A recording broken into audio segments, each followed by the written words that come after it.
18 నెలల కాలంలో ఈ ప్రభుత్వాన్ని పూర్తిగా ఆశ్చర్యపరిచే పరిస్థితుల్లో ఈ వైసీపీ పాలన మనం చూస్తూ ఉన్నాం.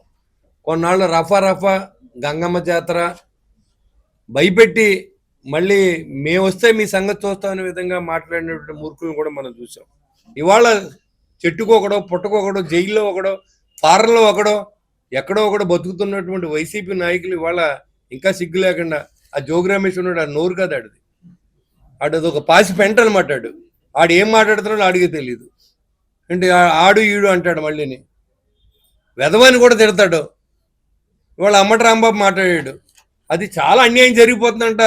ఇక్కడ ముద్దగడ్డ పద్మనాభం గారు ఒక ఆయన కాపు లీడర్గా చెప్పుకుని ఆయన రెడ్డి గారు, ఆయన ఒక లేఖ రాశాడు ఇమీడియట్గా ఇదంతా పరిపాలన మార్చేయాలి, కాపులకు చాలా అన్యాయం జరిగిపోతున్నారు. కాపులకు నువ్వేం చేసావు, ఎంతో యాజిటేషన్ చేసావు, మీ వెనకాల తిరిగి కాపులకు ఏం చేసావు?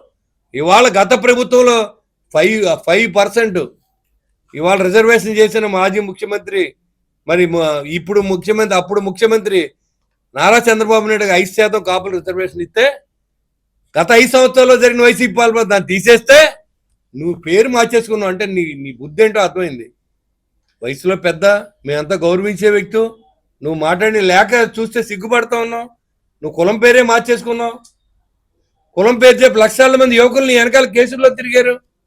ఇవన్నీ కూడా గుర్తుపెట్టుకోవాలి. కులం అనేది వాళ్ళ రాష్ట్రాన్ని వెళ్తలేదు.